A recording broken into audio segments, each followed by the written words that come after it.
الحمد لله رب العالمين والصلاة والسلام على حبيبه محمد وآله وأصحابه أجمعين. أعوذ بالله من الشيطان الرجيم. بسم الله الرحمن الرحيم. الف لام ميم ذلك الكتاب لا ريب فيه هدى للمتقين الذين يؤمنون بالغيب ويقيمون الصلاة ومما رزقناهم ينفقون والذين يؤمنون بما أنزل إليك وما أنزل من قبلك وبالآخرة هم يوقنون أولئك على هدى من ربهم وأولئك هم المفلحون.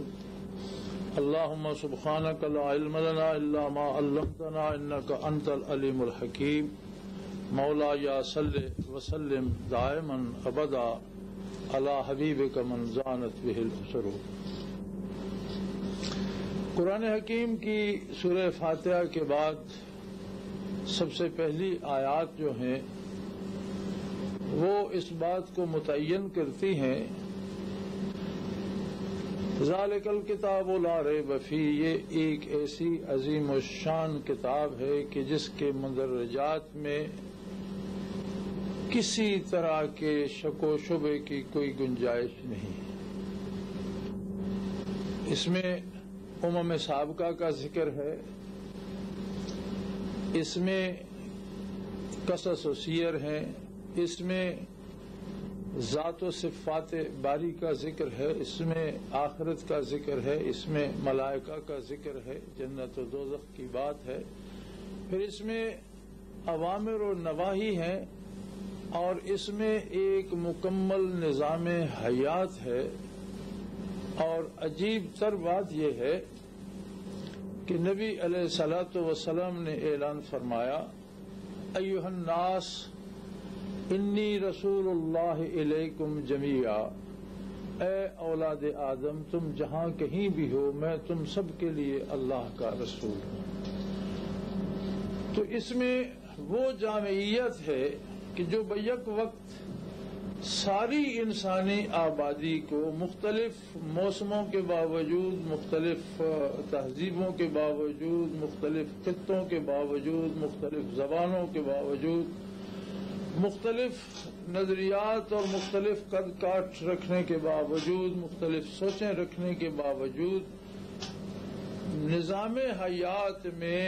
ایک سلسلے میں پرو دیتی ہے اور ایسا قابل عمل نظام حیات دیتی ہے جو ہر ملک کے ہر موسم اور ہر حال کے اعتبار سے نہ صرف یہ کہ قابل عمل ہے بلکہ تاریخ نے ثابت کیا کہ مسلمانوں نے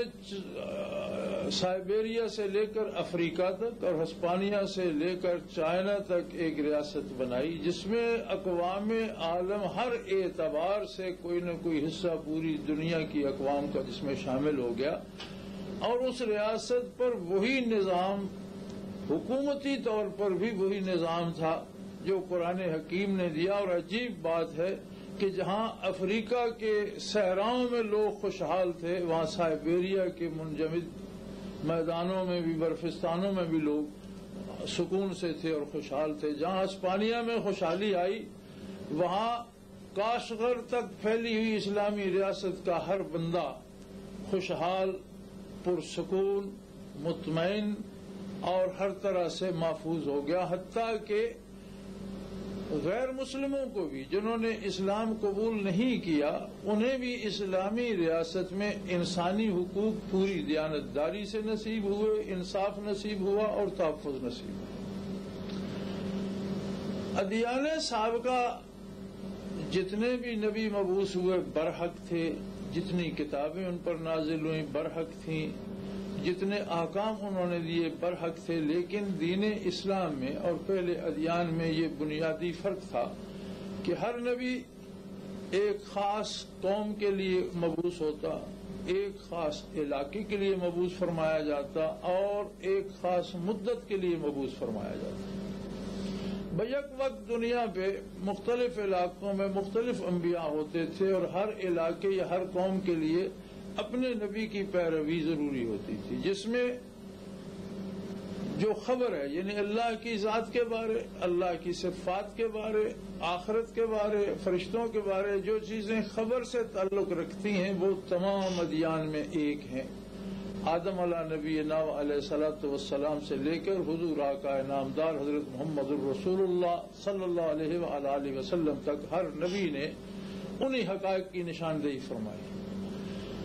خواہ انبیاء کی بعثت میں صدیوں کا فاصلہ رہا، اگر کوئی 500 سال بعد بھی نبی مبعوث ہوا تو وہی حقائق اس نے ارشاد فرمائے جو پہلے نبی نے فرمائے تھے، لیکن احکام، نظام حیات، خرید و فروخت کی چیزیں، جزا و سزا کے معاملات، یہ حالات اور قوم کے مزاج کے مطابق مختلف اقوام میں عبادات کے اوقات، عبادات کے طریقے تک قوموں کی صلاحیت اور ان کے اوقات کے مطابق ارشاد فرمائے گئے۔ لہذا ہر دین نے جو کام بھی کیا اس نے ایک خاص قوم کے لیے یا ایک خاص علاقے کے لیے اور ایک خاص وقت کے لیے کیا، جبکہ جب دین اسلام آیا اور نبی علیہ الصلوۃ والسلام مبعوث ہوئے تو آپ نے فرمایا ایھا الناس، اے اولاد آدم، تم جہاں کہیں بھی ہو، انی رسول اللہ الیکم جمیعا۔ یہ بہت بڑا فرق تھا اور یہ انبیاء کی تاریخ میں پہلی بار ہوا اور آخری بار، اس لیے کہ یہ اعلان حضور علیہ الصلوۃ والسلام کا وقتی نہیں بلکہ یہ قیامت تک کے لیے اعلان تھا کہ ہمیشہ ہمیشہ کے لیے ساری انسانیت کے لیے نبی محمد الرسول اللہ نے فرمایا ما کان محمد ابا احد من رجالکم ولکن رسول اللہ وخاتم النبیین۔ حضور علیہ السلام نے فرمایا انا خاتم النبیین لا نبی بعدی، میں آخری نبی ہوں اور میرے بعد کوئی نبی نہیں ہوگا، بلکہ حدیث شریف میں موجود ہے، حضور نے وضاحت فرمائی کہ نبوت کی عمارت مکمل ہوتی گئی حتیٰ کہ اس میں ایک اینٹ کی جگہ رہ گئی، میں وہ آخری اینٹ ہوں جو اللہ نے اس میں لگا دی۔ نبوت کے خاتمے سے یہ مراد نہیں کہ اللہ کی مخلوق ہدایت سے محروم ہو گئی، بلکہ محمد الرسول اللہ صلی اللہ علیہ وسلم کی بعثت نے مزید کسی نئی نبوت کی حاجت سے مخلوق کو بے نیاز کر دیا۔ اللہ نبی بھیجنے پہ قادر ہے، قدرت الہی جو ہے وہ مجبور نہیں ہوئی، بلکہ ایسا نبی مبعوث فرمایا اللہ نے جس نے مبعوث ہو کر قیامت تک کے لیے پوری انسانیت کو کسی نئے نبی کی انتظار سے نکال لیا، اسے ضرورت، انسانیت کو کسی نئے نظام، کسی نئے نبی کی ضرورت نہیں ہے۔ اور یہ اس طرح سے ہوا، بالکل ایسے لگتا ہے جیسے آدم علیہ نبینا علیہ السلام کی شریعت میں امور دنیا بھی عبادت تھے، مثلا کھیتی باڑی کرنے کا طریقہ، کھانے پکانے کا طریقہ، یہ بھی دین کی طرح سکھایا گیا کہ انسان زمین پہ نووارد تھا، میت کو دفن کرنے کا طریقہ یہ بھی دین کی طرح سکھائے گئے، تعلیم دی گئی۔ پھر جو جو انسانیت بلوغت کی طرف بڑھتی گئی تو احکام شرعی بھی اس کے مطابق ہوتے گئے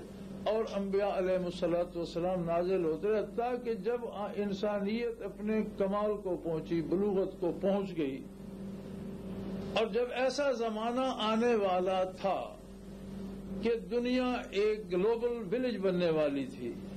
اللہ نے 14 صدیاں پہلے وہ نبی مبعوث فرما دیا جو ساری دنیا کے لیے ایک نبی تھا، وہ دین نازل فرما دیا جو ساری دنیا کے لیے ایک دین تھا،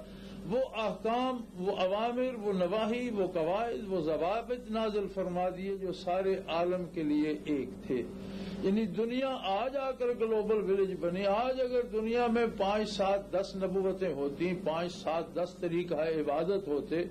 تو ایک شخص جو صبح نیو یارک سے پرواز کرتا ہے اور اس کی رات جاپان میں بیتتی ہے، یہ پاکستان میں آ کر بیتتی ہے، تو کتنی نبوتوں سے گزرتا، کہاں کس طرح کی عبادت کرتا، کون سا دین سیکھتا، کس کا اتباع کرتا۔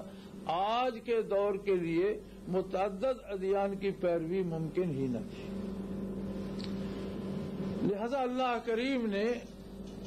انسانی شعور جب بالغ ہوا تو وہ نبی مبعوث فرمایا جس نے کسی نئے نبی کی بعثت کی ضرورت باقی نہیں چھوڑی۔ یہی مفہوم ہے ختم نبوت کا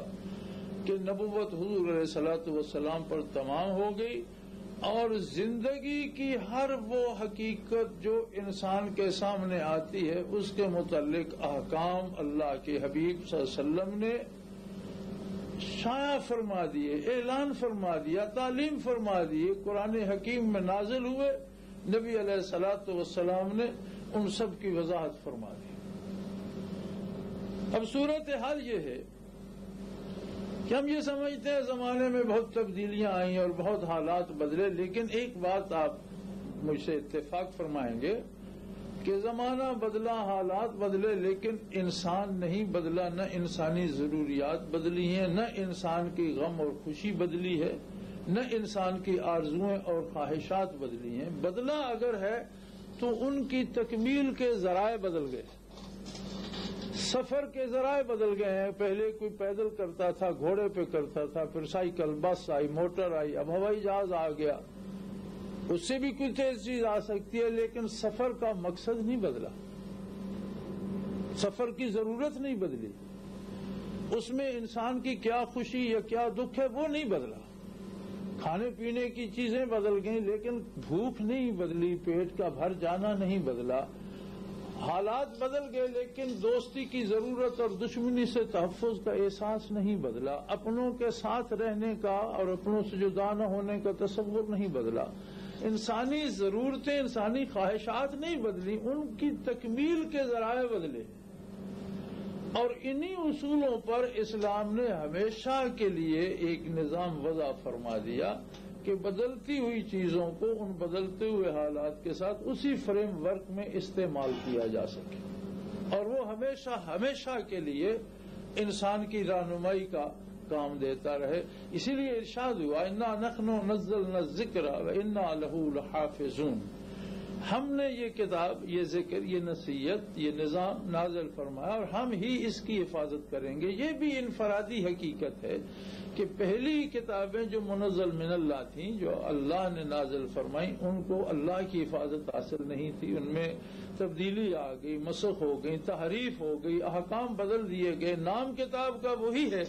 لیکن اس کے حقائق مسخ ہو چکے ہیں۔ جب یہ کتاب نازل ہوئی، چونکہ یہ آخری کتاب تھی، قیامت تک کے لیے اسے مخلوق کی ہدایت کا اور رہنمائی کا فریضہ سر انجام دینا تھا، تو فرمایا کہ اس کی حفاظت ہم خود کریں گے، اور اسے واقعی ذات باری کی ایسی حفاظت نصیب ہے کہ 14 صدیاں بیت گئیں، 1450 سال بیت گئے، اس کا کوئی ایک نقطہ، کوئی ایک زبر، کوئی ایک زیر کوئی تبدیل نہیں کر سکتا، اور آئندہ بھی انشاءاللہ قیامت تک اس میں کوئی تبدیلی نہیں ہو سکے گی۔ جبکہ مختلف مذاہب باطلہ نے بے شمار کوششیں کی، اس میں اغلاط شائع کر کے بانٹی، اس کے جملے تبدیل کر کے تقسیم کیے، لیکن ہر شے کا رد ہوتا گیا اور جو حقیقت ہے وہ قائم رہی۔ اور اللہ کریم نے اس میں یہ اعجاز رکھ دیا کہ اتنی بڑی کتاب لفظاً لفظاً، حرفاً حرفاً 7-8 سال کا بچہ حفظ کر لیتا ہے۔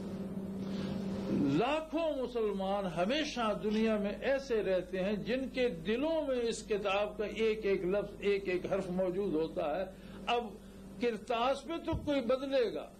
دلوں کی کتاب سے کون کھرچے گا، کون بدلے گا؟ یہ سارا تحفظ اس لیے ہے، اس کی ایک وجہ یہ بھی ہے کہ اسے ہمیشہ انسانیت کی ہدایت کا کام کرنا ہے۔ تو اللہ کریم نے اپنے آخری نبی صلی اللہ علیہ وسلم کو، امام الانبیاء صلی اللہ علیہ وسلم کو اس شان سے مبعوث فرمایا کہ قیامت تک کے لیے کسی نئے نظام، کسی نئے نبی، کسی نئی کتاب کی ضرورت ہی باقی نہ رہی۔ اس لیے یہ اللہ کی آخری کتاب ہے۔ فرمایا آگے چل کر جو ہم آیت کریمہ پڑھ رہے تھے، والذین یؤمنون بما انزل الیک وما انزل من قبلک، من بعد کا نہیں فرمایا، وہ کتابیں جو آپ سے پہلے نازل ہوئیں ان پر یقین رکھتے ہیں اور اس پر یقین رکھتے ہیں جو آپ پر نازل ہوا۔ آپ کے بعد چونکہ کچھ نازل ہونے والا تھا ہی نہیں، اس لیے بعد کی بات نہیں ہے۔ اگر اس کے بعد کتابیں نازل ہونی تو ان کے ماننے کی بات ارشاد فرمائی جاتی۔ وَبِالْآخِرَةِ هُمْ يُوقِنُونَ، یعنی آپ کی ذات پر ایمان، آپ کی کتاب پر ایمان، آپ سے پہلی کتابوں پر ایمان، اور اس کے بعد قیامت پر یقین۔ درمیان میں کسی کتاب، کسی نئے نبی کا کوئی تصور موجود نہیں۔ ہمارے مغربی دانشوروں نے ایک بڑی عجیب بات کہی کہ اسلام ہیز دا منابلی اپن دا ٹروتھ. اسلام یہ دعویٰ کرتا ہے کہ حقیقت پر سچائی پر اس کی اجارہ داری ہے. میں بڑے ادب سے گزارش کروں گا کہ حقیقت ایک ہوا کرتی ہے، حقائق مختلف نہیں ہوتے. ایک چیز کے بارے ایک بات سچی ہوگی اور باقی ساری باتیں غلط ہوں گی. کوئی سچ سے قریب ہوگی، کوئی سچ سے بہت دور ہوگی، کوئی چھوٹا جھوٹ ہوگی، کوئی بڑا جھوٹ ہوگی، لیکن سب جھوٹ ہوں گی اور ایک بات سچ ہوگی. اسلام کے پاس اللہ کی ذات کا سچ ہے، اللہ کی صفات کا سچ ہے، آخرت کا سچ ہے، دین برحق کا سچ ہے، نبوت کا سچ ہے، اور دنیا کے پورے نظام کا ایسا سچ ہے جو آج بھی روئے زمین پر قابل عمل ہے اور ہمیشہ قابل عمل رہے گا. یہ الگ بات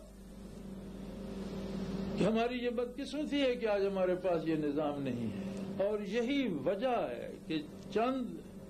سرفروشوں نے صحرائے عرب سے اٹھ کر دنیا کی پوری دنیا کے باطل نظام کو شکست دی. اس لیے کہ اسلام میں یہ قوت ہے لِيُظْهِرَهُ عَلَى الدِّينِ كُلِّهِ وَالَّذِي أَرْسَلَ رَسُولَهُ بِالْهُدَى وَدِينِ الْحَقِّ لِيُظْهِرَهُ عَلَى الدِّينِ كُلِّهِ. اللہ وہ ہستی ہے جس نے اپنے نبی کو خدا اور دین حق کے ساتھ مبعوث فرمایا. خدا کا معنی ہوتا ہے کسی بھی کام کو کرنے کا صحیح طریقہ خدا کہلاتا ہے، یعنی پوری دنیا میں رہنے کا ایک نظام، انسان کا رب العالمین سے تعلق، انسان کا انسان سے تعلق، انسان کا دنیا سے رابطہ، انسان کا آخرت سے تعلق، یہ پورا ایک نظام دے کر مبعوث فرمایا لِيُظْهِرَهُ عَلَى الدِّينِ كُلِّهِ، تاکہ ہر طرح کے ادیان پر یہ غالب آ جائے. اس لیے غالب آئے گا کہ یہ انسانی مزاج کی، اس کی ضرورت کے، اس کے نظریات کے عین مطابق ہے. جو وہ چاہتا ہے وہ اسے اس میں ملتا ہے، اور باقی ادیان میں تحریف ہو. پہلی بات تو یہ کہ وہ ساری دنیا کے لیے نہیں، اس لیے جن لوگوں کے لیے تھے ان کے لیے ان میں موجود تھا آرام بھی، سکون بھی. جن کے لیے وہ نہیں تھے ان کے مسائل سے وہ بحث نہیں فرماتے تھے. دوسری بات یہ ہے کہ جب ان کا عرصہ پورا ہو گیا اور نئی نبوت آ گئی تو پھر سکون اور اطمینان اس نئے دین میں تھا، ان میں نہیں تھا. اور جب حضور مبعوث ہوئے تو سارے ادیان، ان کا جو نزول من اللہ، منزل من اللہ جو کتاب تھی وہ برحق، نبی برحق، اس کے ساتھ ایمان، لیکن عمل کے لیے نیا دین اور آخری دین جو ہے وہ منتخب ہو گیا. اب عمل اسی پر ہوگا ان کو سچ مانتے ہوئے. تو منابلی آف دا ٹروتھ نہیں ہے، بلکہ ٹروتھ تو ہوتا ہی ایک ہے، اور وہ بحمداللہ اسلام کے پاس ہے. اس میں منابلی کی بات نہیں، بات حقیقت کی ہے کہ حقیقت ایک ہوتی ہے، اور وہ بحمداللہ اللہ کی کتاب میں ہے، نبی علیہ الصلوۃ والسلام کی ذات اور آپ کی سنت میں ہے، اور آپ کے لائے ہوئے دین میں ہے. اور عجیب بات یہ ہے کہ جب اسلام نازل ہو رہا تھا تو اہل مغرب کہاں تھے؟ یورپین اقوام کو تو دا کیو مین کہا جاتا ہے، انہیں تو مکان بنانا نہیں آتا تھا، یہ غاروں میں رہتے تھے. اور مغرب میں چلے جائیں تو اس کو دا وائلڈ ویسٹ کہا جاتا تھا، جس میں امریکہ بھی آتا ہے. سارا جو فار ویسٹ تھا اسے تو وائلڈ ویسٹ کہا جاتا تھا. وحشی لوگ تھے، کوئی تہذیب، کوئی قانون، کوئی ضابطہ کہیں نہیں تھا. رومن امپائر کو پیش کیا جاتا ہے کہ جی انہوں نے سب سے پہلے ایک آئین اور دستور بنایا، لیکن ان کے آئین و دستور میں بھی 90% آبادی روما کی جو تھی وہ غلام تھی اور انسانی حقوق سے محروم تھی. 10% آبادی کو انسان مانا گیا تھا. یہ بنیاد تھی اس آئین و دستور کی جس پہ فرق کیا جاتا ہے، اور اسے پہلا آئین و دستور کہا جاتا ہے. تو اس عالم میں جب صحرائے عرب سے مسلمان اٹھے تو ان کے پاس ایک ہی ہتھیار تھا، اور وہ تھا دین پر عمل، اللہ کی اطاعت، محمد رسول اللہ کی اطاعت، اور ان کی پوری زندگی میں نظام اسلام. یہ وہ قوت تھی جس نے انہیں اقوام عالم پر غلبہ دیا کہ لِيُظْهِرَهُ عَلَى الدِّينِ كُلِّهِ، یہ تھا ہی تمام ادیان پر غالب ہونے کے لیے. اور آج ہم 200 کروڑ ہیں دنیا میں، سب سے بڑی قوم اقوام عالم میں آج مسلمان ہے.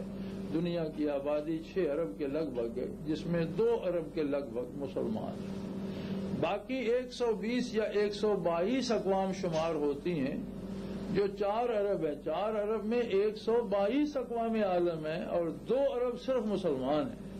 کمال ہے، مسلمان پوری دنیا میں مغلوب ہیں، دنیاوی اعتبار سے، سیاسی اعتبار سے، معاشی اعتبار سے. میری ذاتی رائے میں اس کی ایک ہی وجہ ہے، اور وہ وجہ ہے کہ آج ہمارے پاس اسلام کا ضابطۂ حیات نہیں ہے. اسلام کے ہمارے پاس عبادات اور طریقے عبادات ہے، ایمان ہے، اعتقاد ہے، نماز روزہ حج و زکوٰۃ ہے، لیکن زندگی میں اسلام پر عمل کرنے کی آج ہمیں توفیق نہیں ہے. جبکہ اقوام مغرب جو آج ہم پر غالب ہیں، ان کی زندگی کا نصاب دیکھیے تو جہاں جہاں وہ کامیاب ہیں وہاں انہوں نے اسلام کے دامن سے خوشہ چینی کی ہے اور وہ اصول اپنائے جو اسلام نے دیے. جہاں جہاں انہوں نے اسلامی اصول نہیں اپنائے، مثلا عورت اور مرد کے حقوق کے بارے میں جو اسلام نے حدود عطا فرمائی ہیں انہوں نے نہیں اپنائی. آج ان کا اپنا دانشور کہتا ہے کہ ہم آج اس مسئلے میں اس حد تک غرق ہو چکے ہیں کہ ہم چاہیں بھی تو واپس نہیں آ سکتے، ہم اس کی اصلاح ہی نہیں کر سکتے. آج ان کے لیے تباہی کا سب سے بڑا سبب یہی مسئلہ بنا. معاشیات میں انہوں نے سود اپنایا، سود کو نہیں روکا، جس کا نتیجہ یہ ہے کہ نیو یارک اور پیرس کی گلیوں میں بھی 60% آبادی فٹ پاتھ پہ سوتی ہے. 60% آبادی ان دنیا کے عظیم اور حسین شہروں میں ایسی ہے جس کے پاس سر چھپانے کو جگہ نہیں ہے. یعنی جہاں جہاں انہوں نے اسلامی اصولوں کو ترک کیا وہاں وہ رسوا ہیں، ذلیل ہیں. لین دین کے معاملے میں، کاروبار میں، دکانداری میں، اپنے اجتماعی ملک کے ساتھ وفا میں، اپنے قانون پر کاربند رہنے میں، اپنے آئین و دستور کی عزت کرنے میں، ایسا انصاف کہ اگر امریکہ کا صدر بھی غلطی کرے تو اس کا مواخذہ بھی ہو سکے. یہ سب باتیں انہوں نے کہاں سے لی؟ یہ تو لوگ نبی علیہ السلام کا راستہ روک لیتے، ابو بکر صدیق کا دامن پکڑ لیتے، فاروق اعظم کا دامن پکڑ لیتے، اور یہ چیزیں تو اسلام نے دی. یہی وہ دولت تھی جو اسلام نے عطا کی، اور آج وہ اصول مغرب نے اپنا لیے. وہ دنیاوی کامیابی اس سے حاصل کر رہا ہے، چونکہ یہ اصول ہے کہ اگر اسلامی حکم پر کوئی کافر بھی عمل کرے گا تو جو دنیاوی فائدہ ہے وہ اسے بھی نصیب ہوگا، اور اخروی فائدے کے لیے ایمان شرط ہے. تو آج جن باتوں پہ مغرب ہم سے آگے ہے ان اصولوں کو آپ دیکھ لیجئے. نزول اسلام کے وقت یا جب اسلامی ریاست اتنی بڑی بن رہی تھی کہ اسپانیہ سے چائنا تک اور سائبیریا سے افریقہ تک ایک ریاست تھی، تو مغرب تو ٹکڑوں میں بٹا ہوا تھا، اور یورپ کے چھوٹے چھوٹے حکمران ایک دوسرے سے دستوں گریباں تھے، اور امریکہ میں تو کوئی حکومت نام کی شے ہی نہیں تھی. یا ریڈ انڈینز تھے یا وہ لوگ تھے جو باہر سے آباد کار گئے، اور ان کی آپس میں ریڈ انڈین آپس میں بھی لڑتے، ان سے بھی لڑتے. سوائے کشت و خون کے اور سوائے تباہی اور بربادی کے وہاں کیا تھا؟ وسط ایشیا میں سوائے بربادی کے کیا تھا؟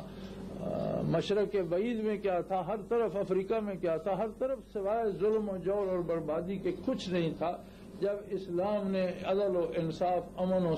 سکون کا ایک شاندار گلستان سجا دیا،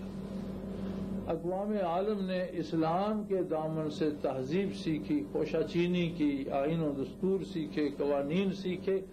اور انہیں اپنا کر آج وہ میدان میں کھڑے ہیں، جبکہ ہم انہی کو چھوڑ کر ان کے سامنے ذلیل و رسوا ہو رہے ہیں. اگر آج عالم اسلام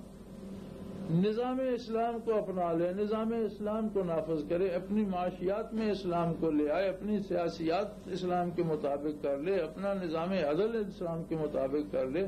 اپنے نظام تعلیم کو وہ خوبیاں دے جن کا اسلام مطالبہ کرتا ہے، اور اس رنگ میں ڈھالے جس رنگ میں قرآن نے، نبی علیہ السلام نے تعلیم فرمایا ہے، تو کوئی وجہ نہیں ہے کہ آج پھر دنیا کی قیادت مسلمانوں کے پاس نہ ہو، اور پھر ہمیشہ رہے. جب تک مسلمان نظام اسلام پہ کاربند رہے گا، جب تک اس کی زندگی میں آئین و دساتیر اسلام کے ہوں گے، تب تک یہ دنیا کی امامت کرے گا. لیکن اگر امام صاحب کوئی وضو نہ ہو، امام صاحب کوئی نماز یاد نہ ہو، امام صاحب کوئی خطبہ نہ آتا تو وہ کیسے امامت کریں گے، کیسے قیادت کریں گے؟ یہی حال مسلمان قوم کا ہے کہ جب اس کے اپنے پاس اسلام کا عدل نہ ہوگا، اسلامی معیشت نہ ہوگی، اسلامی سیاست نہ ہوگی، اسلام کا احیا نہ ہوگا، اسلام کا نظام نہیں ہوگا تو قیادت کیسے کر سکے گی؟ یہ تو پیچھے بھی چلنے سے قاصر ہو جائے گی۔ اس لیے کہ یہ اس طرح آزاد نہیں ہے جس طرح کافر ہے کہ جو چاہے کر لے، مسلمان خواہ کتنا گناہگار بھی ہو، ایک حد پہ جا کے وہ رک جاتا ہے، وہ سب کچھ نہیں کر سکتا۔ اس کے ذہن میں اللہ کا تصور، آخرت کا تصور، قیامت کا ڈر، قبر کا خطرہ، پاس پرس کا احساس موجود ہوتا ہے، لہذا وہ کافر کی طرح انجوائے نہیں کر سکتا۔ اور مسلمان کے لیے تو یہی ایک راستہ ہے، اور اہل مغرب کو بھی اس حقیقت کو مان لینا چاہیے، جسے وہ جانتے بھی ہیں اور بڑی اچھی طرح جانتے ہیں۔ بلکہ برطانیہ کا جو ویلفیئر سسٹم ہے وہ دیکھ لو، سارا قرآن کریم سے انہوں نے لیا ہے، اور جہاں جس نظام میں خوبی ہے، آپ سمجھتے ہیں کہ فرانس کے کسی نظام میں یا اسکینڈینیوینز کے کسی نظام میں یا امریکہ کے کسی نظام میں یا سوشلسٹوں کے پاس یا جاپانیوں کے پاس، دہریوں کے پاس کوئی ایسی بات ہے کہ جو بڑی خوبصورت ہے، بڑی اچھی ہے، اسے آپ واپس لے جائیں، اس کی تاریخ تلاش کریں۔ جب وہ چیز آپ کو اسلام کے دامن میں ملے گی، اس وقت ان قوموں کے پاس وہ چیز نہیں تھی۔ جب آپ اس زمانے کا مطالعہ فرمائیں گے تو آپ یہ دیکھیں گے کہ اسلام یہ نعمتیں تقسیم کر رہا تھا اور یہ لوگ ان سے کوسوں دور بیٹھے تھے۔ اس کا مطلب یہ ہے کہ اقوام عالم نے اگر معاشی طور پر، سیاسی طور پر کوئی کمال کیا ہے اور کوئی ترقی کی ہے یا کوئی مقام پایا ہے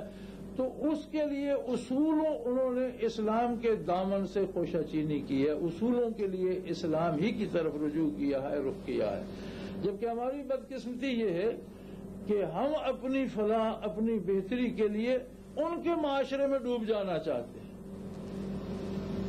حالانکہ ہمارے پاس ایک مکمل ضابطۂ حیات ہے جو زندگی کے ہر پیچ و خم میں رہنمائی فرماتا ہے اور قیامت تک رہنمائی فرماتا رہے گا۔ آج بھی بڑی سادہ سی بات ہے،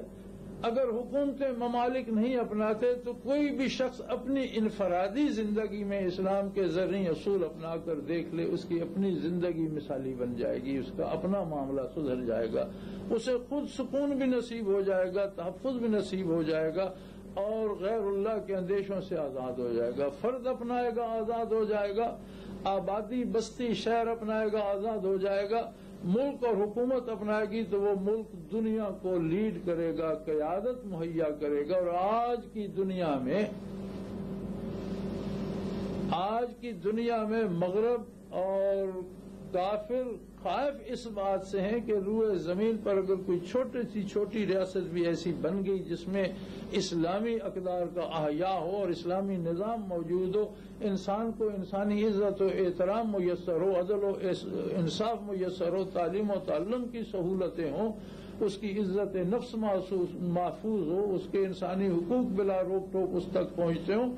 تو کافر دنیا کا یا مغرب کو خطرہ یہ ہے کہ ان کے اپنے لوگ اتنے اسلام قبول کریں گے کہ وہ ریاستیں بیٹھی بٹھائی اسلامی ریاستیں بن جائیں۔